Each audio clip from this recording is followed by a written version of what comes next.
Welcome to Breaking the Silence, the podcast where we open up the conversations that matter the most but are often left unspoken. This is a safe space for real talk, honest stories, and deep exploration around sexuality, mental health, relationships, and the social issues that shape our lives. Welcome to Breaking the Silence. It is time for your favorite show, Breaking the Silence, with your favorite host, Dineo Ranaka, Dineo, and that's the first name. Joining me today is Ubiswampini, who is iSocial worker ye country. You're like me, Osomotona, the oldest sister of the nation. Yes. You are the social worker of the nation. I am the social worker of the nation. Love it. I absolutely love it. And I was giving you a compliment off screen, and I want to tell you in front of everyone watching, I have not heard a woman with a voice better than mine. Yes. Because mine sounds like my mother's and my sister's. When we pick up the phone, we sound the same. Okay. So their voice is not better than mine. We are equal. Yes. Your voice is good. Oh, wow. Thank you so much for the compliment. It's so confident. It's so big. Because my voice, it has been an issue when I was a child, but right now I'm very much in love with my voice. I love it. And you're using it. Yes, I'm using it. You were using it as a social to share worker. Information with people and to also motivate young people. I am the social worker of the country because I also love youth and youth issues, and I'm for young people who are empowered, who are leaders of today for the better tomorrow. And it's amazing how we are assigned by our names, because your surname Mbini. Mm-hmm. Is it a battle? Yes, it is a question. What kind of a battle is this? What kind of a battle is this? And now we are asking ourselves, when we are breaking the ice now with our young ones, what kind of a battle is it that the subject of sex remains taboo even in this day and age? And God said, you will be the one to come and help us decipher this. What do we need to do in South African homes to make sure that it's not a taboo? In schools, it's not a taboo. Socially, it's not a taboo. And also, it's not approached as, and I think this is the thing that irritates me. We trivialize sex, and when we talk about it, but let's talk. I think. Why are we so immature in our approach to talking about sex? I think we are immature talking about sex because if we look, especially in South African homes, we are defined by our culture. We are defined by our religion. We are also defined by how we have been socialized or been raised up. This is true. Most South African homes, even to date, especially our parents or my children would be looking at me like this. You are a parent too. But when I'm thinking about the South African homes we are talking about homes that have been raised in a conservative manner, and they look at sex as taboo, because when they are thinking about it and talking about it with their children, they think that they have to talk about the mechanics of sex. Yet when we are talking about sex and sexuality, we are talking about the natural processes of development as a person, and also talking about when the child is growing up, the feelings, the emotions, and we're talking about the values, and also then ultimately about when the right time comes, how do you share yourself, how you share your body with somebody that you are interested with. And we need to just be able to normalize or naturalize that conversation, that is not about parents telling children the mechanics of sex, that is the physical act, but it's about embracing the whole human sexuality that our children are. Amen. You spoke about readiness. And this is a conversation I was having with a colleague of mine just now. How do they know that they're ready? Our children? Yes, how did you know you were ready? How did I know I was ready? You know, regardless of age. Yes. But age is a really big factor, because we're now addressing the adolescent stage, right? Yes. How do you know that you're ready? How do they know that they can trust themselves, and this is not going to be a decision that's going to be to their detriment, but it's an experimental, and they want to get it out of the way? Maybe some of them. Some say, I'm not ready. Others say, I'm ready. But how do they know? I think you know that you are ready when you have the confidence in who you are. you know that you are ready when you like your body, because it is about sex. Yes. The physical, the sexual activity is about sharing your body with somebody else. So when you are confident in your body, when you are confident in your decision and the choices that you are making, and when you think that you will be able to also handle the consequences that comes with sex, because they are consequences, because it's sharing of your body, it's sharing of your emotion. I had sharing of fluids, sharing of bodily fluids, which can sharing of sexual reproductive organs. Guys, yes. let's describe this thing there. I love this. Sexual reproductive organ. The first consequence would be pregnancy. Yes. Because it's designed for reproduction. But there are so many other consequences outside of that. Yes. Disease, this, that, and the other, regret. Yes. And all of these things, thoughts, heavy emotions, shame. Of course, especially if we're talking about adolescence. Remember, when you are an adolescent, you are still developing. And in terms of your cognitive abilities, Dineo, you are not yet in that position where you are able to reason critically with the choices that you are making. And because your emotions and how you view the world changes rapidly, today you are liking this particular person, tomorrow you may like somebody else. And if you rush that decision of engaging in sexual activity when you are not yet ready to handle the aftermath, because if you share yourself with someone, let's say you like that person, and that person yet maybe they are not liking you, they are just experimenting using with you, and then afterwards you are now connected with them and you like them and they decide to move on. Now you are left behind with the feelings of regret. You are left behind with the feelings of rejection. And if you we were talking about readiness also around the issue of consequences, is knowing that, as you were saying, that one of the consequences of sex, if you have not thought through, is the fact that you may fall pregnant because you have not thought it through. And also because you are an adolescent, maybe you don't even understand how your reproductive cycle works. When as girls in particular, because we are the ones who fall pregnant, right? Boys don't fall pregnant. 100%. 100%. So are you able to negotiate? For me, the issue of readiness, are you able to negotiate with the person that you are going to engage in sexual activity with issues of protection? Yeah. Are you able to negotiate consent? Because it's also about, are you able to say yes? Yes. Do you understand and what are you saying? And will your no be respected? And will your no be, of course, will your no be respected? And do you understand what you are consenting to? Because let us be honest, that in South Africa in particular, many girls and research has told us this, their first sexual activity or sexual act is always coerced.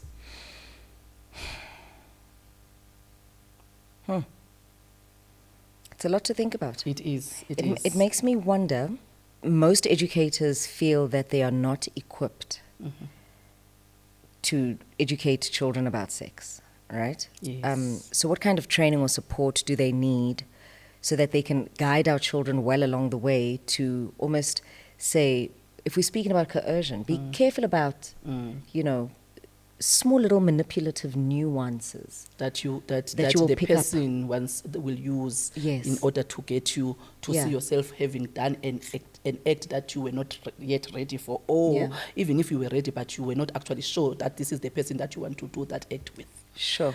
I guess it again boils back to the South African home. Remember, the teacher comes from the South African home we talked about, who has a particular values system, belief system, a culture that says it's taboo. So the teacher herself or himself is a product of that South African home that does not make it easy to talk about issues of sex and sexuality with children.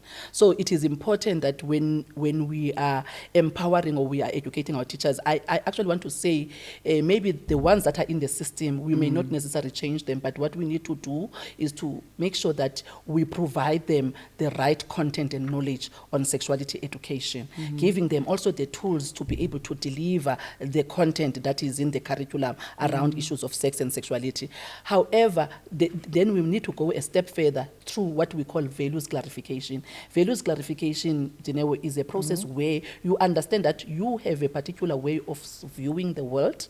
However, it does not stop you from being able to share information, especially life-giving information. And teachers need to be helped to get to that level of comfort that when I share this information with my learners, I am actually helping them to make informed decisions so that they can protect themselves against certain dangers. Dineo, we are not going to deny the fact that, yes, sex as the physical act can be pleasurable, but pleasurable your sexologist will tell you it's also subjective, right? Yes, this is true. But in the world we are living in, it also comes with the consequences of STIs. It comes with the consequences of early and unintended pregnancies for the girl child, and therefore, if the teachers can get to that point where sharing the right information at the right time with their learners, age appropriate, of course, because you are not going to tell a 5-year-old the same information that you are going to tell a 16, 17-year-old child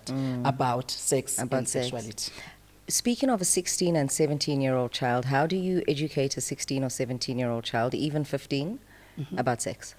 So with the 15, 16, 17-year-old child, you start it with the stage of their development, because sexuality tells us about who we are as human beings in terms of our emotions, in terms of our physical development, in terms of our spirituality, in terms of our emotions. So you start it there, that as a human body, you develop through certain stages. And now, because you are your 15, 16, 17-year-olds are actually in their puberty, where their bodies are developing, and hence then the hormones are also in rapid changes. And this is where now these interesting things happen. So for the boy child, for example, this is from the ages of 13, I think that's what biology says. They start having wet dreams, wet dreams.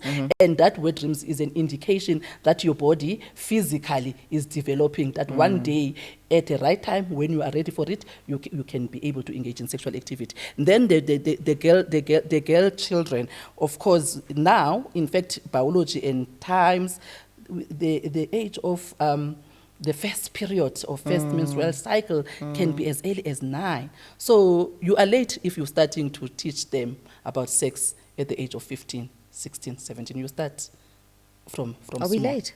We are late. Because by that time, some of them would have already experimented if we have not talked about it before that time. They would have experimented, and that's where also teenage pregnancy comes from, because early and unintended pregnancy, teenage girls, they get to engage in sex without having had the right information to protect themselves against teenage pregnancy, because no one talked about it. So how do we tell them?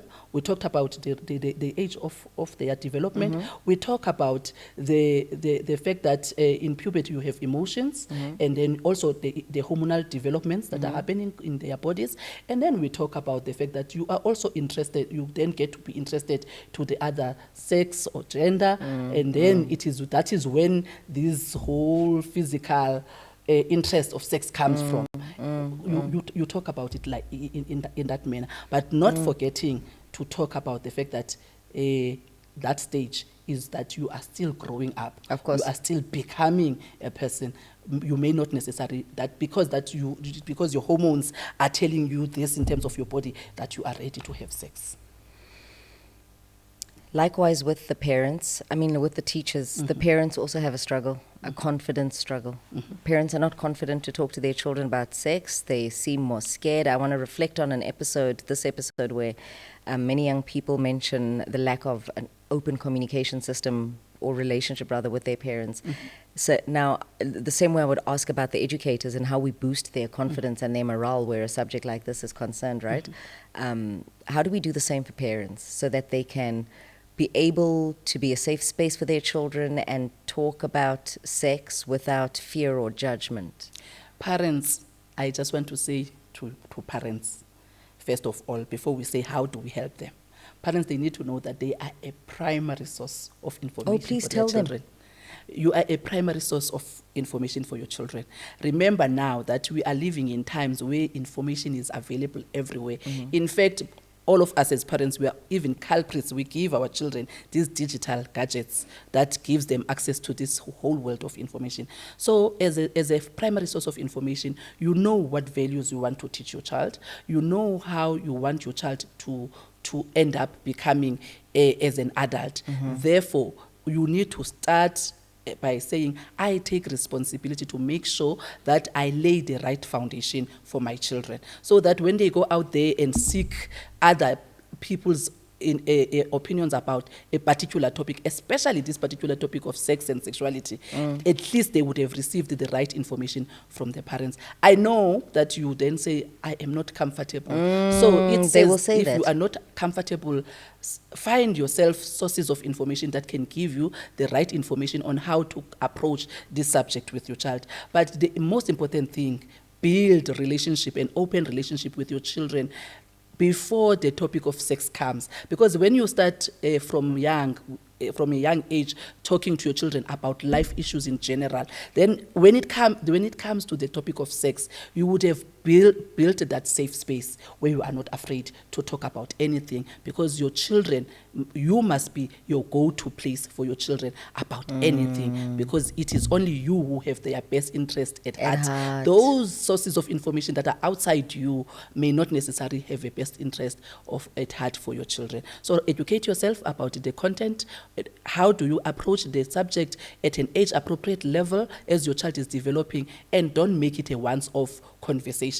You know, parents are guilty, especially with girls. When the girl, they usually only start this topic in an uncomfortable and scary manner when the girl child has her period.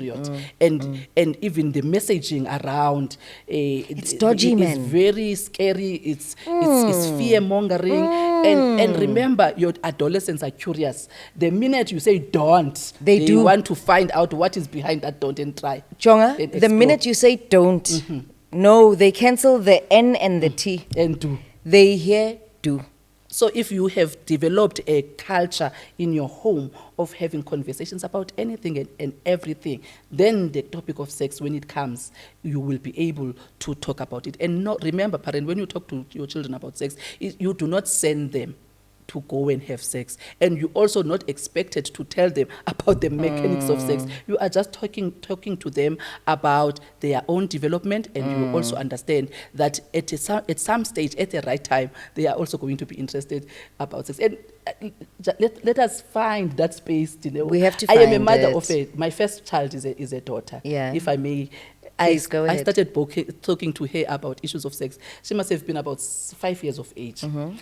I was facilitating workshops with young people on HIV prevention, and we talked about how does HIV get transmitted. And then in that conversation, I explained about the fact that if you have unprotected sex and so forth. Do you know, when we came out of that session, my daughter was sitting there playing with the dolls because it was an evening session. You know, when in those days, it was in the early 2000s, aftercare was finishing at 5, so I would start these sessions with these young people around about 6:30. So she was sitting there, and then when on our way home, as we're driving, then she said to me, Mama, are those children having sex? And then I said, yes, they are. But Mama, so you were saying children must not supposed to have sex? I said, yes, children are not supposed to have sex because they're going to have children if they have sex. And then it ended there. You know what is the fear with the parents? Is that when a child asks questions about sex, they're thinking about what we as adults know what sex is. Yes. What is happening in the bedroom. And that's not what children are asking. This is my thing. Are we as parents uncomfortable to talk about sex with our children because we imagine ourselves in the act of sex? And it's not the first time I'm asking this question, and I think it makes sense. That you imagine yourself in the act of sex, and you can't imagine your child doing that. So it's like because there's a lot going on there. Kuningi man, busy, and we're exposed. Yes, you are thinking, what? What? My child, my innocent child that I have given birth to. But you gave birth to a human being, and we are cool, and we're right of passage, and we're on a stage.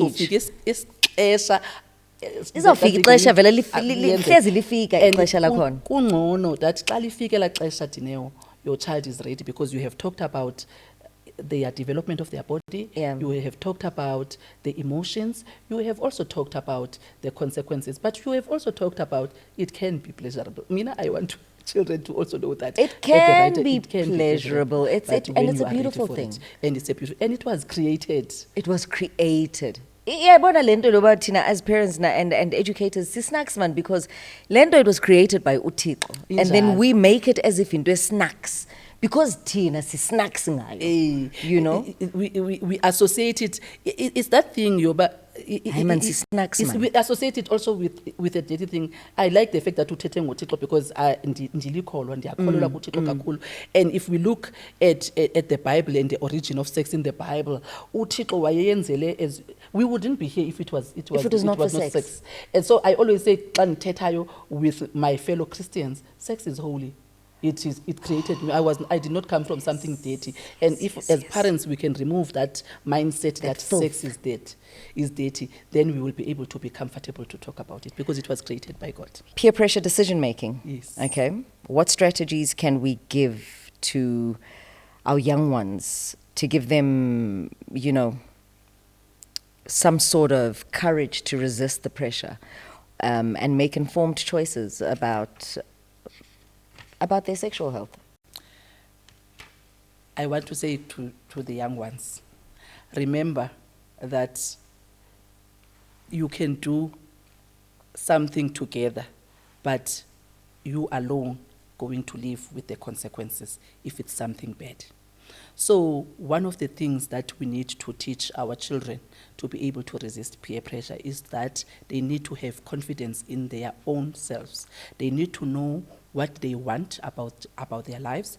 As you were saying that sex is burdensome, remember that as you are growing up and you are a teenager, you have dreams to become some professional or a business owner one day. And if you engage in sex before the time, then you find yourself being a teenage mama or a teenage dad. Now that negative consequence of engaging in sex before the time because of peer pressure now blocks you from realizing your dreams. Therefore, it's important that you learn to say no, and you learn to also trust in your no, and then you also know your values and what you want in life, and you stick by that. In that way, you will be able to resist the peer pressure. And I want to also talk to parents that one of the things that makes our children to yield to peer pressure is that need to belong and to be validated. And that is because at home, maybe that is lacking. And it is important, if we want to protect our children from falling into peer pressure, that we raise our children with validation within our homes and to teach our children at home that they are important for who they are, not necessarily for what other people are saying. Because children, it matters to them how their friends view them. This is Hence true. They end up yielding to that peer pressure. And parents will have a big role to make sure that they build that strong foundation character of their children, to make sure that they are able to resist the negative peer pressure out there. There is also positive peer pressure, by the way. Yes, this is true. This is true. I'm very familiar with positive peer pressure, and it's beautiful, actually. Mfuruti, love language. I want to say language. I'm thinking of love now at the back of my mind, because I'm thinking we have to love our children, you know? We truly, truly have to love them, because it takes a community, it takes a whole nation to raise them. Language as well as accessibility. I truly believe that language plays a critical role in how information is received and comprehended, and it plays also a very critical role in how we discuss sensitive topics as such, right? So how can we ensure that sex education is not only accurate, but also culturally and linguistically accessible to all? Yes. Yeah, I listened to the to the episode earlier, and I realized that first of all, language is how we communicate. The mother tongue is beautiful. I think we need to get to a space where, as people in South Africa, especially our African languages, that we must be comfortable that our language are not, what is the word, are not vulgar. It is important, because the language, when we speak in our language, then we take it down to the level of our children in terms of understanding. Whereas if we now speak about the sensitive topic like sex and sexuality in English, and then children, they see it as if it's an English thing, yet it needs to come to the home, because the language is the language that we speak at home. Let us speak that language. The sensitivity around the language is the fact that Dineo, culturally, we have certain names about the reproductive organs, which I think in Nguni, it's a penis is what? Umtondo. And that sounds vulgar, but we must embrace our languages. But that's what it why is. is it vulgar? Why is it vulgar? Why, when we speak in our languages, do we make it sound, do we say, oh, no, it's vulgar? No, but it is what it is. It is our language. It's our language. And Embrace it is who we it. are, and our language is our identity. I don't think do guys, modilon tse simple. And let us, so then it means also, maybe even in the education sector, we need to look at a way of how do we then also develop this content in our language. Let's have it in our language, because life orientation, let's be honest, it is in English. It's in English. This is true. So our children learn in English. And they end up dreaming in English. Yes. So danger is coming. I don't say Mama, I say Mommy. You see what I mean? It's crazy. So I think we need to accept our languages, that they have a right place to exist, and that our languages gives us our identity. And when we are confident in our languages, then we will not be afraid to actually talk about this sensitive topic in our own languages. Okay, Mama, I have to let you go truly, but what's the bigger picture? What's the bigger picture? Leave me with something that gives me an image of the kind of South Africa we are striving for. What does a truly comprehensive and inclusive sexuality education program look like, especially for us in South Africa, and how far we are from achieving that? I think, first of all, it needs to be value-based. We need to go back to our values of respect, and we need to go back to our values of how do we preserve the innocence of our children, and allowing our children to be children, to grow up, because sexuality education is about teaching children about how they are developing and how they are growing up.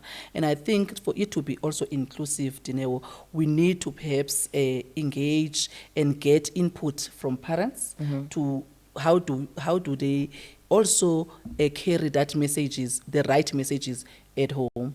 And then we must make sure that the comprehensive sexuality education that is being taught in school is accurate, it's age appropriate, and also we must not forget, I think we have made strides with programs like Breaking the Silence, with the life orientation curriculum in the schools, as well as the capacity building efforts by the Department of Education for the educators. But I think we can do more by bringing in also your traditional leaders and your religious leaders, so that the conversation is not only done at school. Remember, at school, children are there only for 8 hours. The rest of the time, they are with us as parents at home. Let's also empower parents to be able to speak to our children at the right time, with the right information. And the right tone. And the right tone. And then because a space of safety is important.